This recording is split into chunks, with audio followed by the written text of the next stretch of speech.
날마다 하나님의 말씀을 가까이 하는 모든 성도분들에게 하나님의 은혜와 사랑이 함께하기를 주님의 이름으로 축원합니다.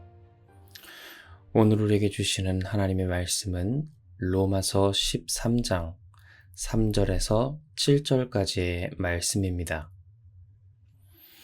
다스리는 자들은 선한 일에 대하여 두려움이 되지 않고 악한 일에 대하여 되나니 내가 권세를 두려워하지 아니하려느냐. 선을 행하라. 그리하면 그에게 칭찬을 받으리라. 그는 하나님의 사역자가 되어 내게 선을 베푸는 자니라.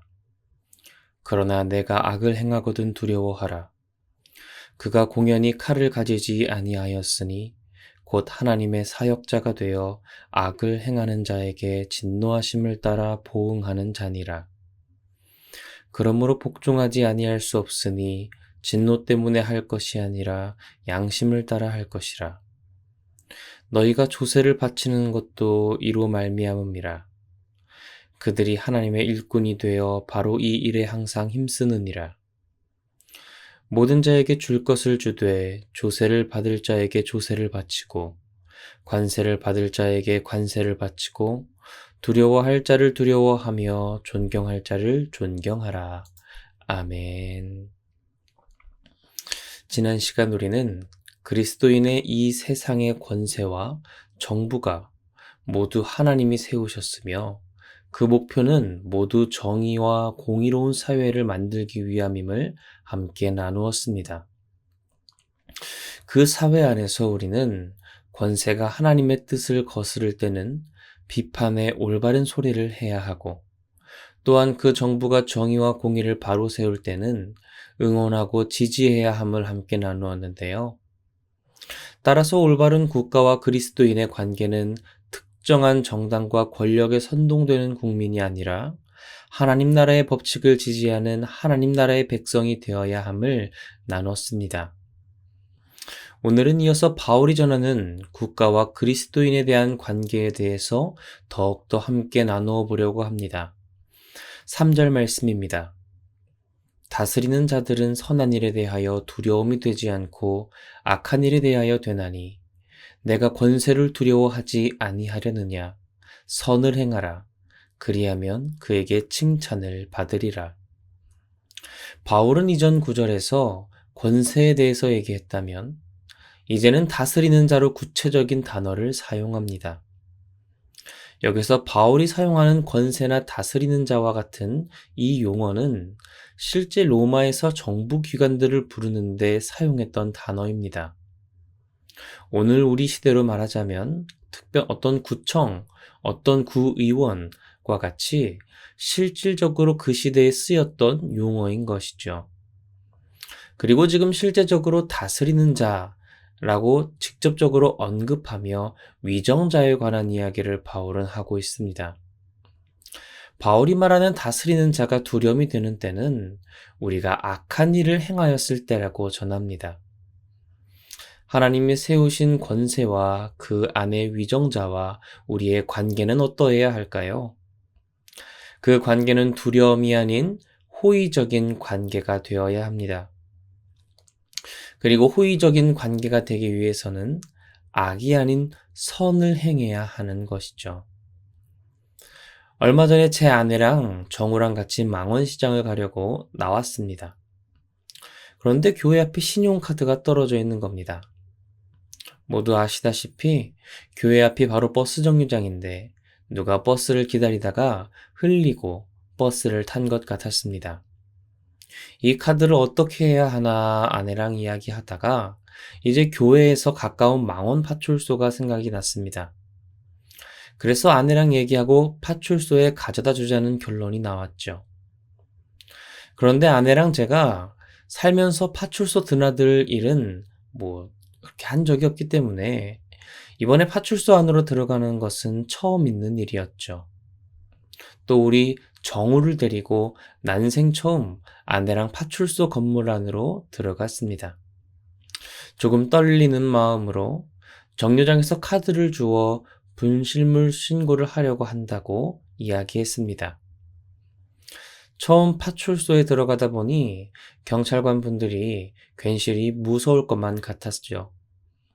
그런데 귀여운 정우랑 같이 들어가서 분실물 신고하러 왔다고 하니까 굉장히 친절하고 호의적으로 저희 가족을 맞아주었습니다. 그런데 여러분, 만약 제가 아주 나쁜 일을 저질러서 파출소 안에 들어갔다면 그분들은 저에게 결코 호의적인 모습을 보이진 않았을 겁니다. 하지만 제가 작지만 선을 행하고자 하는 마음으로 다가갔을 때 그분들은 저에게 밝은 미소로 다가와 주었죠. 마찬가지로 바울이 말하는 위정자와 우리의 관계는 우리가 하기에 달려있다는 것이죠. 우리가 악을 행한다면 그들은 우리에게 두려움이 되겠지만 우리가 하나님 안에서 선을 행할 때 그들은 우리와 좋은 관계를 유지할 수 있습니다. 다음 4절 말씀인데요. 그는 하나님의 사역자가 되어 내게 선을 베푸는 자니라. 그러나 내가 악을 행하거든 두려워하라. 그가 공연히 칼을 가지지 아니하였으니 곧 하나님의 사역자가 되어 악을 행하는 자에게 진노하심을 따라 보응하는 자니라.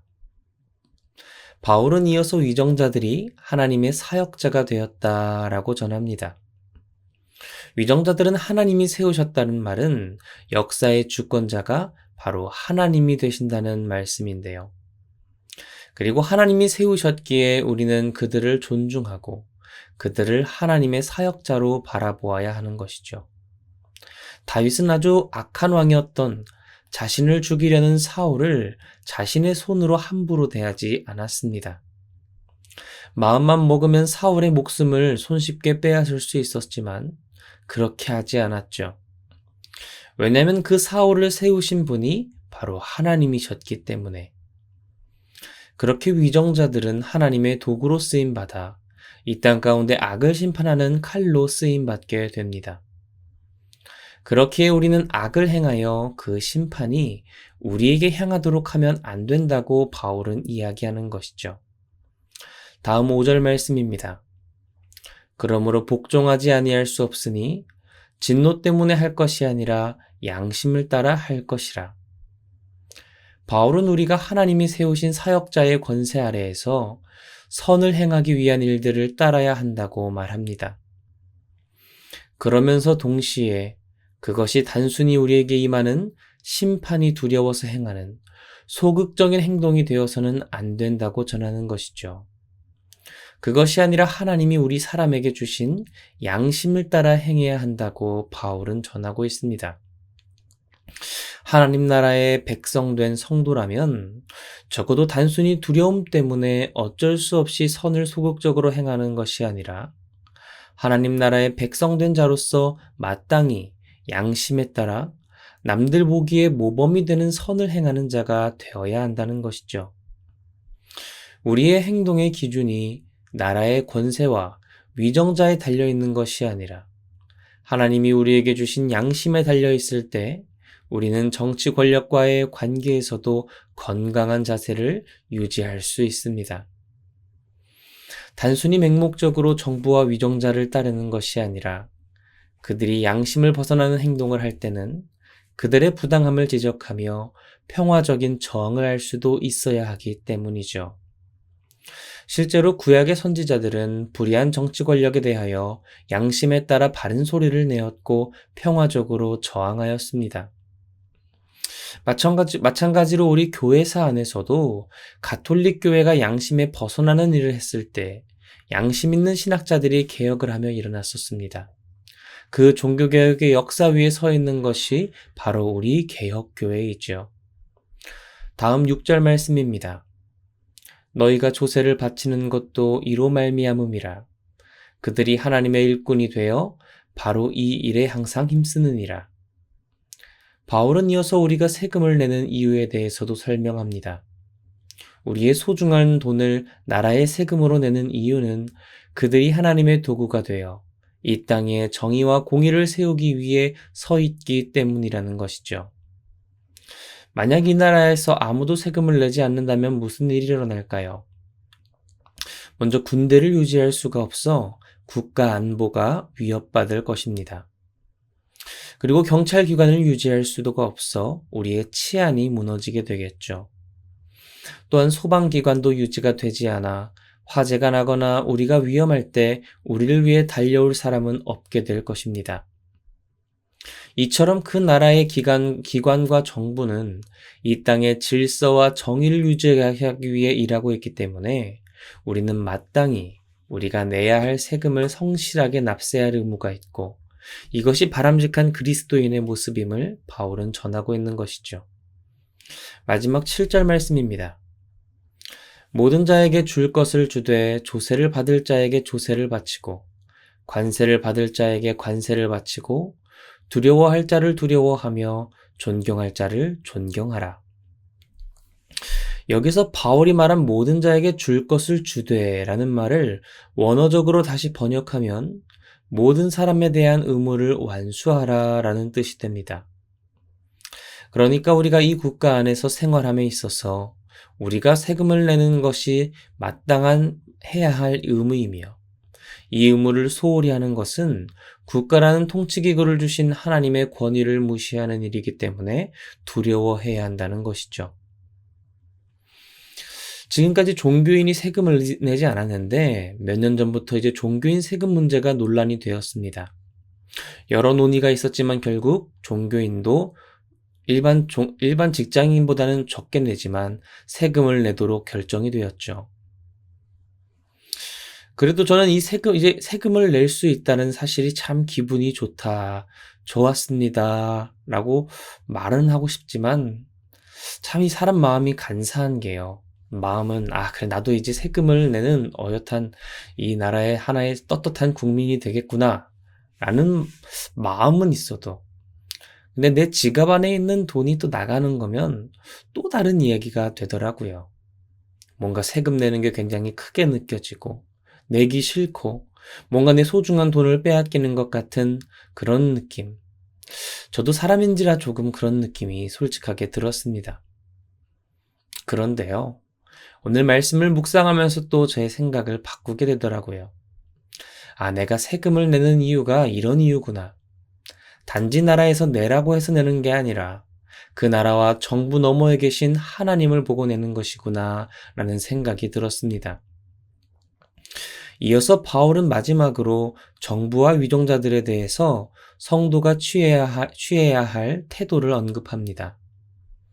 그것은 두려워해야 마땅한 자들을 두려워하고 존경해야 마땅할 자들을 존경하는 것이죠.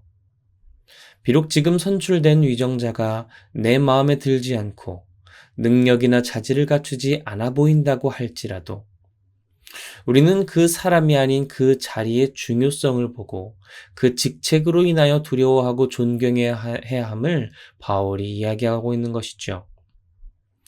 존경심이라는 말이 우리 마음 가운데서 우러나와야 하는 것이지만 비록 마음에서 우러나오지 않는다고 할지라도 그 권세를 하나님께서 맡기셨으니 그 눈에 보이는 권세와 위정자를 넘어 그 너머에 계시는 하나님을 바라보므로 그들을 존중하는 마음을 가져야 함을 바울은 오늘 말씀을 통해 우리에게 전해주고 있습니다. 사랑하는 성도 여러분, 우리가 뉴스를 통해 정치 이야기, 정부 이야기를 보면 참 답답할 때가 있습니다. 그 누구보다 유능해야 할 정치인들이 때로는 무능해 보일 때가 있고 할 일이 참 많은데도 자꾸 서로 싸움만 하는 것처럼 보일 때가 있습니다. 하지만 그렇다고 해서 우리가 그들을 함부로 생각하고 함부로 대해서는 안 된다는 것이죠. 왜냐하면 그 권세 너머에 하나님이 계시기 때문에 그리고 이 나라와 정부기관은 하나님 나라의 법칙대로 이 나라의 정의와 공의를 위해 오늘도 일하고 있기 때문입니다. 따라서 올바른 그리스도인이라면 잘못된 정부를 향해 올바른 비판의 목소리를 낼 수 있으며 동시에 그들을 위해 중보하고 더 나아가 하나님이 세우시는 이 나라를 위한 현명하고 지혜로운 위정자와 정부가 바로 설 수 있도록 우리는 날마다 깨어 기도해야 하겠습니다. 또한 이 나라의 국민된 우리의 의무에 최선을 다함으로 세상 가운데 모범이 되는 바른 그리스도인이 되기를 그런 자들이 되는 저와 여러분이 되길 주님의 이름으로 축원합니다. 오늘 말씀을 기억하며 함께 기도하기 원합니다. 할렐루야, 은혜와 사랑이 많으신 주님, 오늘도 복된 새 하루를 허락하시고 이 새벽 주님 앞에 나가게 하시니 감사와 찬송을 올려드립니다. 우리의 모든 영광과 존귀를 받기에 합당하신 하나님, 그 하나님이 이 땅 가운데에 우리에게 정부와 기관을 주시고 그들이 하나님의 사역자 되어 정의와 공의를 세우기 위하여 일하게 하셨으니 하나님, 우리 눈으로 보기에 비록 부족한 나라, 부족한 정부 같다고 할지라도 그 너머에 계신 하나님을 존중함으로 하나님, 그 안에서 우리가 그들을 지지하고 때로는 바른 소리를 낼 수도 있고 이 나라의 국민으로서 내야 할 마땅한 셈과 같은 국민으로서의 의무를 성실하게 다하는 하나님, 이 나라 가운데 존경받는 하나님, 참으로 복된 그리스도인 될 수 있도록 하나님 붙들고 역사하여 주시옵소서. 날마다 주님께 가까이 나아가기 원합니다. 감사드리며 이 모든 것 살아계신 예수 그리스도의 이름으로 기도드립니다. 아멘.